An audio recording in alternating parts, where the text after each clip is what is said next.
Today on Locked On Canadiens, Group B in the men's bracket at the Winter Olympic Games is wide open thanks to Slovakia's upset of the Finns, and Juraj Slafkovsky was absolutely massive in that game.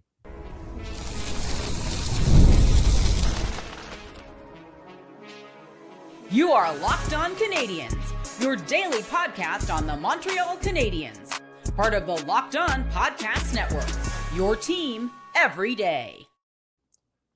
Hello, everyone, and welcome into another episode of Locked On Canadiens. Thank you for making us your first listen of the day, for subscribing wherever you get your podcasts.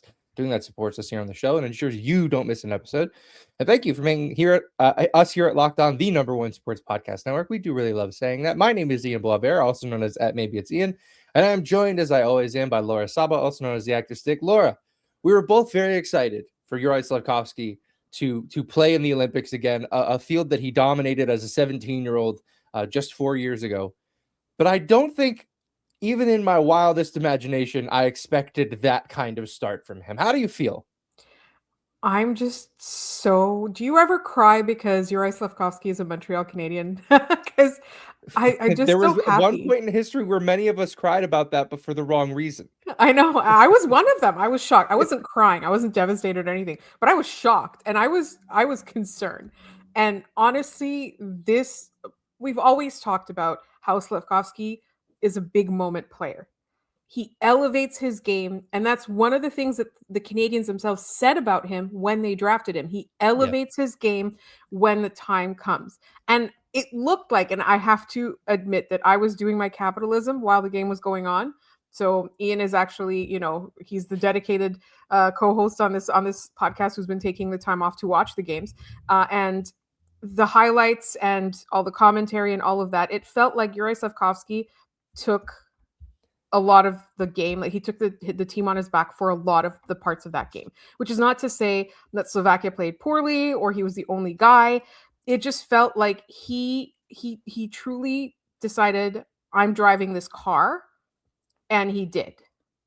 Yeah.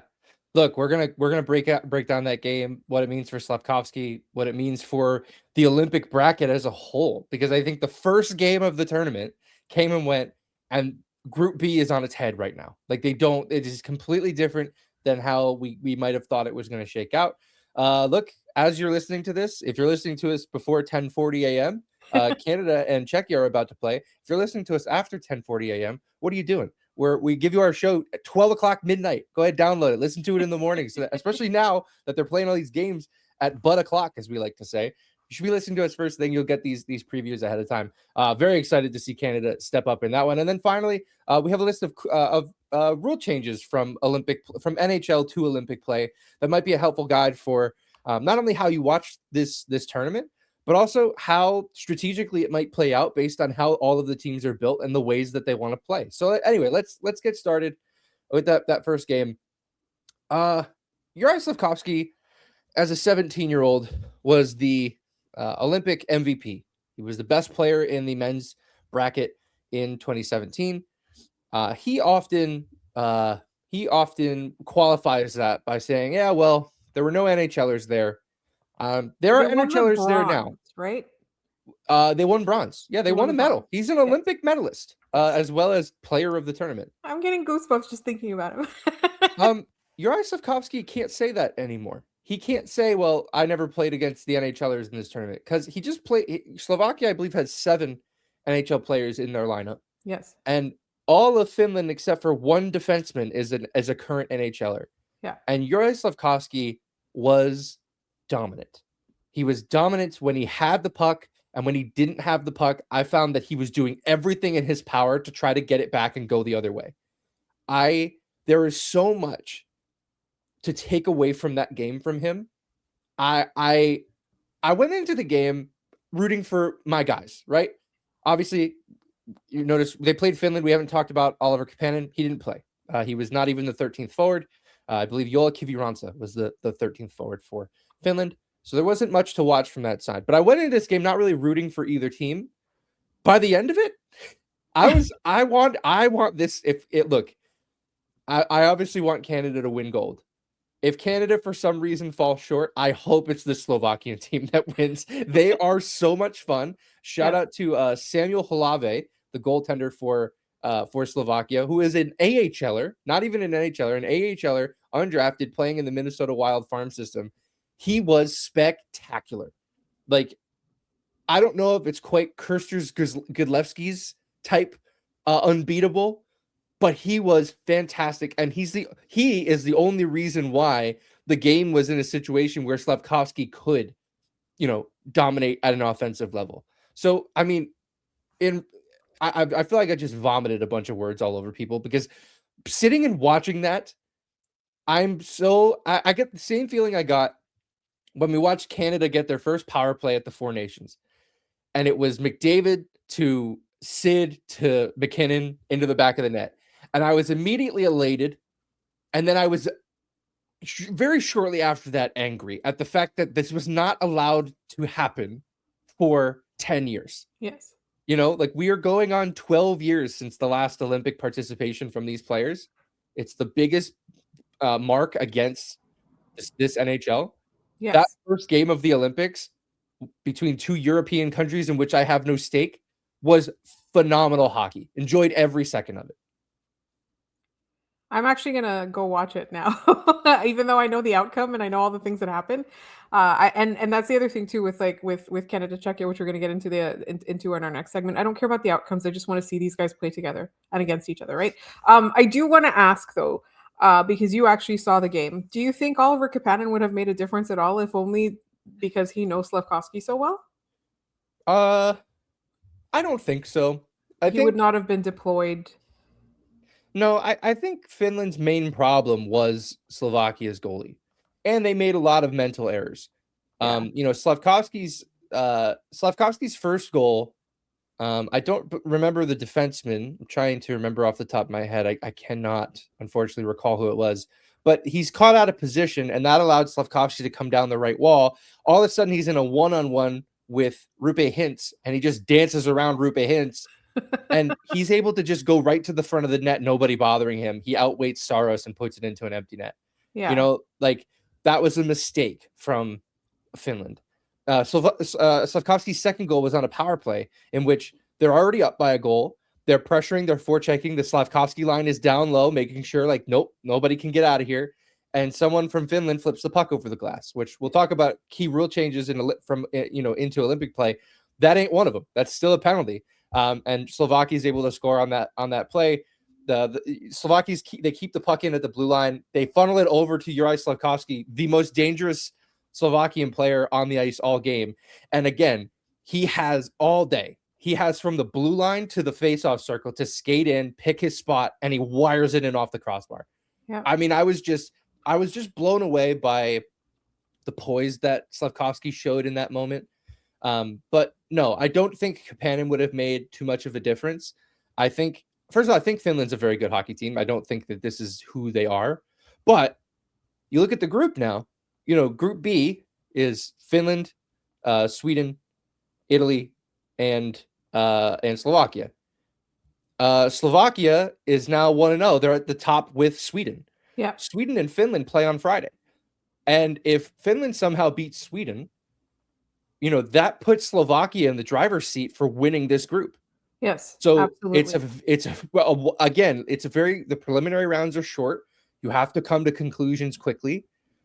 I don't know that we can come to a conclusion that Slovakia is going to win this group, but the fact that they now have entered their name into the can win this group conversation is the biggest revelation of day one of this tournament. It's so exciting. So I want to go back to Slav real quick before we move on. He's 21 years old. This man is 21 years old, and he has nine Olympic goals.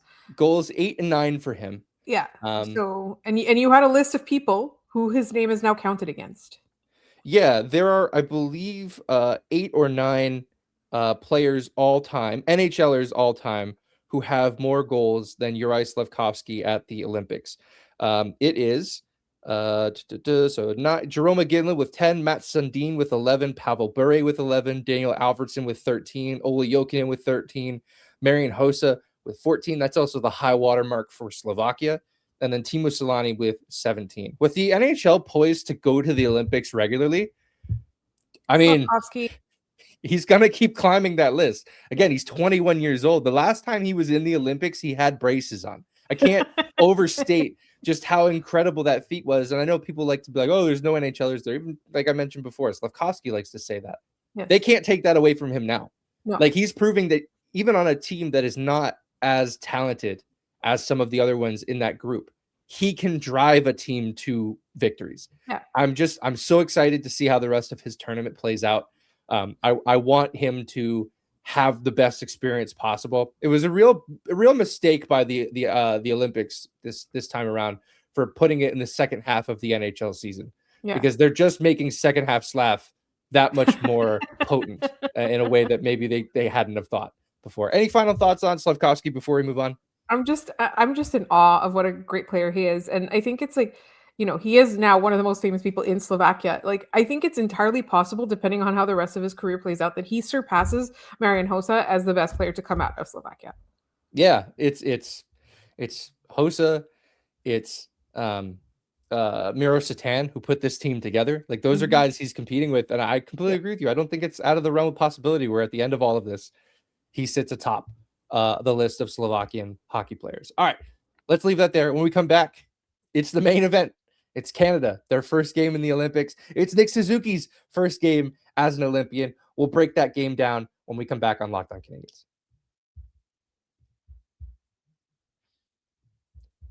New year, new systems. This is a time when a lot of us look at the messier parts of how we run our business and think there has to be a better way. And there is. Streamlining your communications is one of the quickest upgrades you can make. That's why today's episode is brought to you by Quo, spelled Q-U-O, the smarter way to run your business communications. Because when your team is reachable, organized, and communicating all in one place, you're not just working cleaner, you're creating more opportunities to connect with customers. I love how simple Quo makes everything. Your whole team can call and text from one shared business number, so nothing gets missed. Everyone sees the full conversation thread, which makes replies faster and more personal. It works right from your phone or computer, and you can even keep your existing number. And with Quo's smart AI tools, it automatically logs calls, summarizes conversations, and highlights next steps, so details never slip through the cracks. It's no surprise that Quo is the #1 rated business phone system on G2, trusted by more than 90,000 businesses, from solo operators to growing teams. Make this the year where no opportunity and no customer slips away. Try Quo for free, plus get 20% off your first 6 months when you go to quo.com/lockedonnhl. That's QUO.com/lockedonnhl. Quo, no missed calls, no missed customers.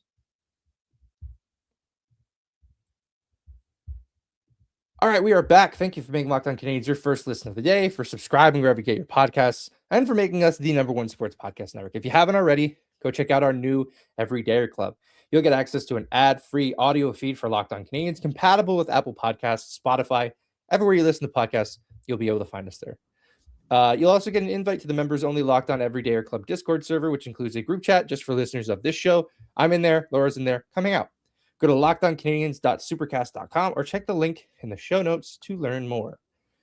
Laura, it's time. I have to say one thing. I do have to say one thing. I didn't leave Zdeno Chara out because he's a Boston player. I left him out because he's a defenseman. And when he's not. Yeah, he's currently like the most decorated, Sure. Scoring wise. Yes. Yeah, I'm talking offense. I'm talking goals. Like forwards. I'm talking. You know what? Slavkovsky might even be like more decorated and more, historic than Zdeno Chara. But I didn't leave him out on purpose. I wouldn't have minded if you did. Look, it's time, Laura. You are Team Canada super fan when it comes to international play. Oh my God, I'm so excited. I want your gut feeling going into Game 1 versus Czechia. Before we dive into what these teams are and what we expect, where's the Laura Saba meter right now? The Laura Saba meter is extremely excited. I want to say one thing though. Yeah. And I think it's really important that nobody, including Team Canada, which I don't think they will, not take Czechia seriously. Like, Czechia is an incredibly good hockey team with a lot of talented players on it. Now, if you want to, if you're going to ask me which rosters are the most talented overall, I would say probably Canada, US, Sweden, Finland, right? But the talent on Team Canada is incredible, and I'm just so excited. It doesn't matter if they win or lose the game. It doesn't matter if people are going to be texting me the results as they, or the goals as they happen. As soon as I get home, I'm going to sit down and I'm going to watch that game. Why? Because they're the best players playing. And we talked about how I go to another level with Team Canada. I'm already angry at John Cooper for his goaltending decision, and I don't even know what it is. So Yeah. Unless he goes with not Jordan Binnington, I will forgive him in the morning. Yeah. I doubt that he will. I doubt that he will go with anyone not named Jordan Binnington. That's his guy. Binner's the winner, as he said after Four Nations. I just think I just don't know that I can agree with the thought process here, right? The thought. Sorry. Sure, go ahead. Can I just say, technically, I would go with Logan Thompson, but we don't know how well he's doing.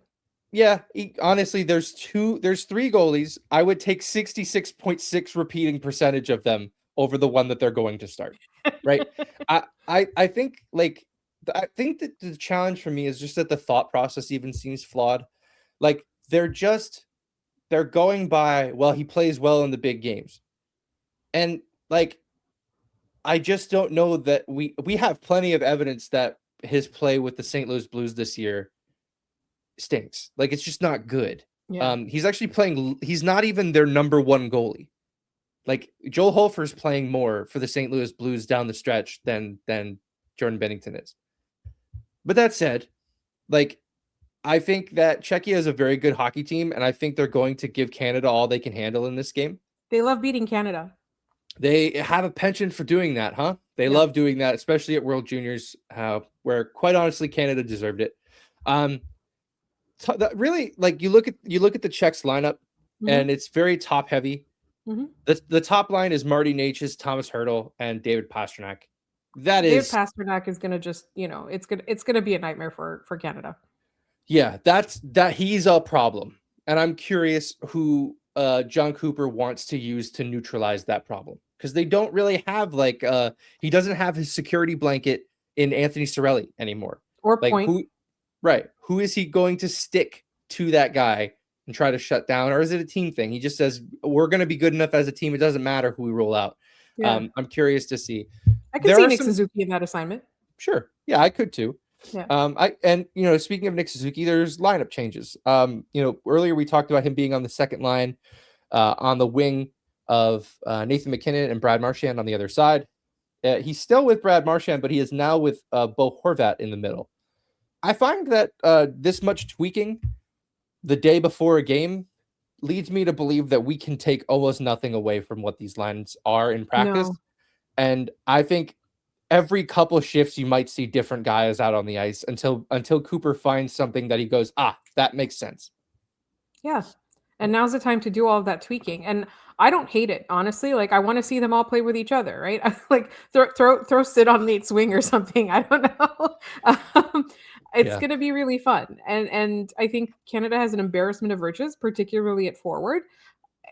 And I'm just, whatever they do, I'm sure that it's going to result in magic on the ice. I just think that, one, you have to be able to contain Pastrnak, because it's not an option. He's so dangerous. He's sometimes he's a one-man army for Boston. So I don't think that that's something that the Canadiens are going to take lightly. I also just think that it doesn't really matter what happens early in the game, because they can put it together and they can turn on and put on a clinic. They are Team Canada is not just top heavy. They're extremely deep. Yeah, they've got stars up and down their lineup, right? It's not even the defense. That would make a lot of forwards cry, right? It's just the goaltending that we're not super sure about right now. And I can't wait to see what comes out, right? You could see, and I think the beauty of a lot of these players is that some of them are best used at center, because that is just their best position.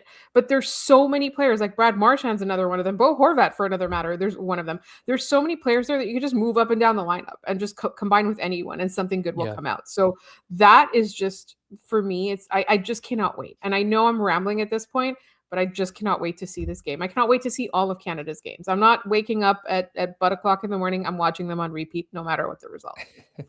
Yeah, look, if there's one thing that we can take away from the Slovakia-Finland game, is that goaltending can be a big difference in these short tournaments, in these round robin games where you just need to steal one against this team. Lukas Dostal is the goaltender for Czechia. I mean, the last 18 months for that player, he's been on an absolute tear. A pretty daunting task for the Canadiens going into that game.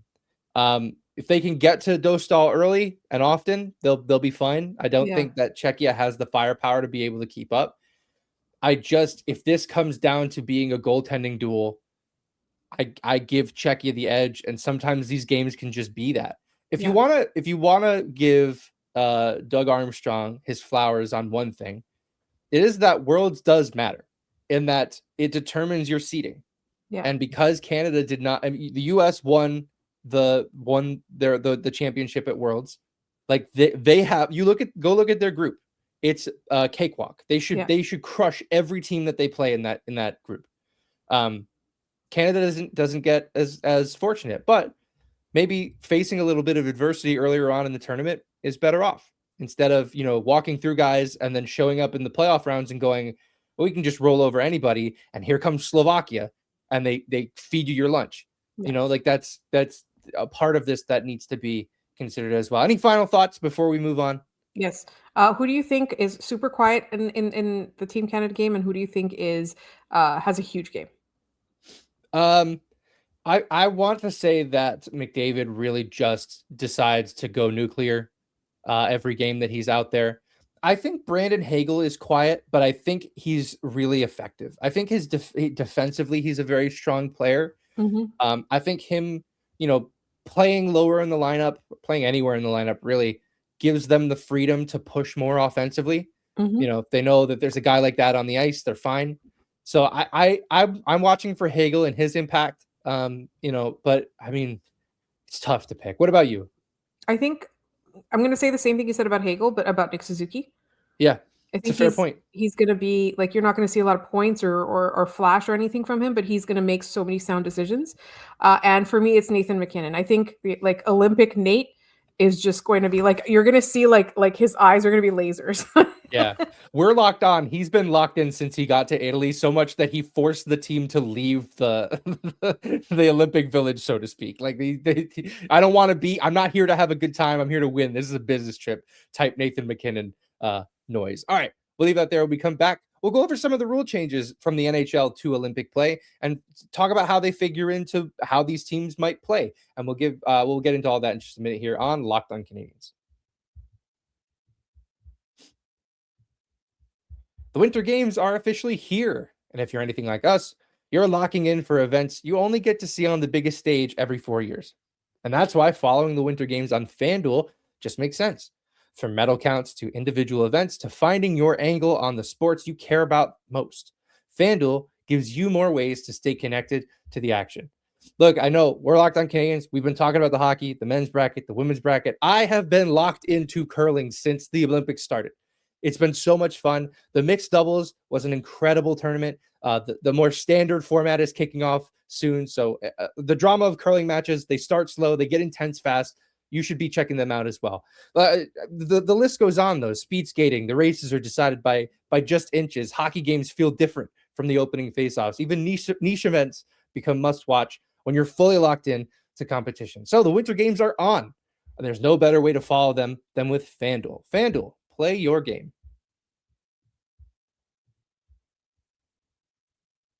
All right, home stretch. Welcome back. So there are differences between how the hockey is played at the Olympics under IIHF rules and how they're played at the Olympic level. The IOC and the IIHF, they put out a quick refresher on how play is called. So we thought it might be a good idea as we get ready to watch Canada, that if you see something in the games and go, hey, wait, why did that happen the way that it did? Well, there's different rules. Let's start it off here. Physical play is called a bit differently. In IIHF games, officials focus less on whether a player is injured and more on whether an action recklessly endangered an opponent. That means the officials focus more on the action of a hit versus the result, endangering a player versus injury, especially in a tournament where player safety is top priority. Can I just say that phrasing, I bet the NHL didn't particularly like that, because the NHL always likes to say that they don't penalize the result. They penalize the action. But then they do. but then they just do that. Like they completely lie to us. Like it's just lying. There's no two ways around it. Yeah. So I find that first rule clarification to be very interesting because the NHL says they do that as well, and they don't. So I'm also wondering, will the IIHF, who are using a lot of NHL officials in this, will they have the same mettle when it comes to calling those kinds of rules? What else does that rule change or variation mean to you? Can I just say one thing? Yeah. Today in my group chats or texts or whatever, I got no less than 5, maybe even closer to 10 texts being like, "Why is Eric Furlat there?" Dude. So, but I think, crazy. and you pointed this out, so I can't necessarily take credit for it, but I do agree with you. Like that is a very Kachuk coded clarification for me. I know that Canada has Tom Wilson, but I like and to Sam believe, Bennett now. You can't forget that guy. yeah, that guy too. I refuse to believe that he is as reckless and unhinged as the Kachuk brothers, right? I feel like he's more calculated about this, whereas the Kachuk brothers just are angry, and they have JT Miller too. Like that, I feel like this is very much a warning to those guys. I feel like a lot of these rules are too, like some of the face-off ones. And so for me, what I'm understanding is that the IHF is going to have a word with officials who think they're the main character of the game, and they're going to say this is not about managing the game. This is about player safety. I think that's what that means. Yeah. Absolutely. Speaking of player safety, the next one, safety first, no exceptions. If a player loses their helmet, they must immediately leave the ice. No finishing the play. You'll also see mandatory neck laceration protectors worn by all players during warm-ups and games. The helmet one is an important clarification. In the NHL, you're allowed to put your helmet back on if, as long as it's the first thing you do when it gets knocked off. There was one play in the Finland Slovakia game where a player lost his helmet, and you could hear the referees just yelling at him, "Go to the bench, go to the bench, go to the bench." Like it's a no tolerance thing there. So less of a strategic play there, but just important to know that if a player loses his helmet, don't expect him to pick it back up and put it on. He needs to leave the ice. Next, penalties don't always change the numbers. Coincidental minor penalties won't lead to 4-on-4 hockey like in the NHL. Instead, teams stay 5-on-5, keeping the game structure consistent. I rather like this because teams that play a faster style can't just try to goad you into taking a 4-on-4. Because that would benefit them. They could open the ice up. Canada might actually be at a loss from a ruling this, like that. Yeah, because like if you're going against any team, if at 4-on-4 I can roll out, just 3 guys off the top of my head, McDavid, McKinnon, and Makar, the 4th guy could be me, and it would be like we would still be fine. I think I like that might play into how a lot of these scrums after whistles go. Like maybe Canada is a little less like I don't really want to step over the line because I'm going to take a penalty, yes, but we get no benefit from it unless the other guy takes one more than me. Yeah. So important clarification there. All right. Reviews and challenges. It's on the teams. One key thing to watch late in games, the situation room will not step in under any circumstances. If a play is challengeable, it's up to the teams to make that call, even in overtime. That to me is it seems like it's going to be more important. But remember, the penalty for a failed challenge is a penalty.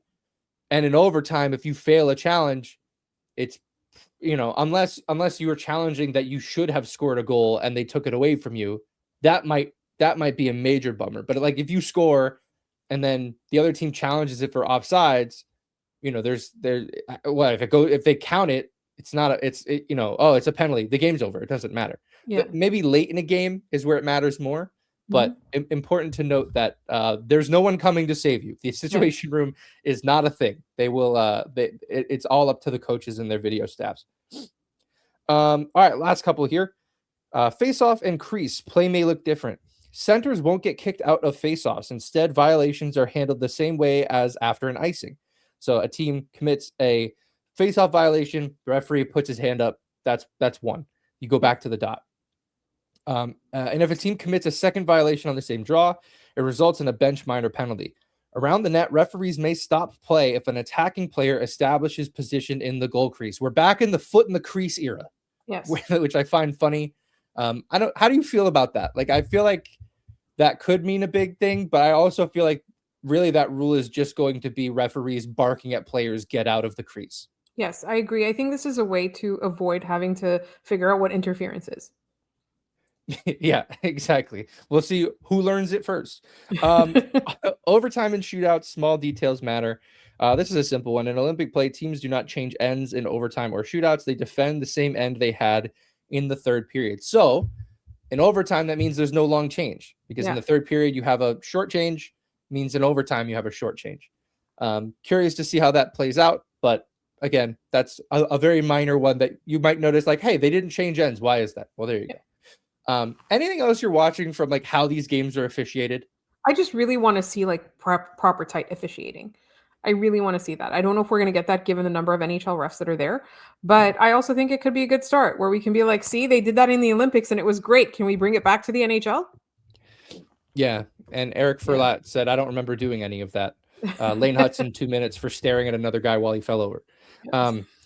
He wasn't even looking at him. He was looking at the puck. He was, you know what's even funniest about that is they weren't even like the same zone. I hate to keep bringing it up, but like Hudson was in the neutral zone, and I think the defender was like practically in his own zone. They weren't even in the same zone. He was like 5 feet into into his own zone. He wasn't like. I hate it a lot. Anyway, we made ourselves mad about a play that happened weeks ago. That really didn't hurt them in any meaningful way, but we're still mad about it. All right, let's leave that there. Let's move into our trivia and then head out on this one. Yesterday's question. While a member of the Oilers, Georges Laraque scored his first and only career hat trick in February of 2000 against the LA Kings. On his second goal, he was assisted by 2 Habs alumni. Who are they, Laura? Roman Hamrlik and Jim Dowd. Correct. Roman Hamrlik, man. I feel like he is Habs Forrest Gump. Every time I look somewhere, you look back and, oh, Roman Hamrlik's there. Like it's really funny to do that. Yes, Jim Dowd and Roman Hamrlik. Dowd also had a couple more assists in that game, including one more on a Laraque goal. On a Laraque goal. Yanni Niedema also scored into an empty net in that game. So very funny Habs theme to that one in Edmonton back in 2000. Look how many guys we just remembered. So many. There were so many guys to remember there. Valkyrie NS, who also signed their email to us as Free Square, which I appreciate, has the answer correct on that one. Thank you for playing. Today's question, keeping with our February theme of Black History Month, let's do a Remember a Guy path. New York Rangers, Phoenix Coyotes, Calgary Flames, Atlanta Thrashers, Montreal Canadiens. I'll do that again. New York Rangers, Phoenix Coyotes, Calgary Flames, Atlanta Thrashers, Montreal Canadiens. If you have the answer, put it in the comments down below this video. Let us know any way you know how, and we'll give you a shout out on the next episode of the show. And that is going to do it for us today on this episode of Locked On Canadiens. Thank you for tuning in and for making us your first listen of the day, for subscribing wherever you get your podcasts, and for making us here at Locked On the #1 sports podcast network. If you never miss an episode, the Everyday Club is built for you. Get Locked On Canadiens ad-free, plus members-only Discord access and more. Head to lockedoncanadiens.supercast.com to join the club. For those of you on video, we send you to the first ever 24/7 national Locked On Podcast Network YouTube channel. On audio, make sure your second listen is NHL Game Night on Locked On NHL. You can find us at Locked On Canadiens everywhere we're posting things. Blue Sky, Instagram, and TikTok primarily. LockedOnCanadiens@gmail.com is the best way to get in contact with us. Hey, as you're listening to this, it's Thursday, which means tomorrow is a mailbag day. Send in your questions. LockedOnCanadiens@gmail.com. We'll do a mailbag on Friday's episode. And we love hearing from you guys. So please send in your questions, comments, concerns, anything you have. You can find me at Maybe It's Ian. You can find Laura at The Active Stick. Thank you so much for tuning in. Enjoy Canada versus Czechia. We'll see you after that one's done.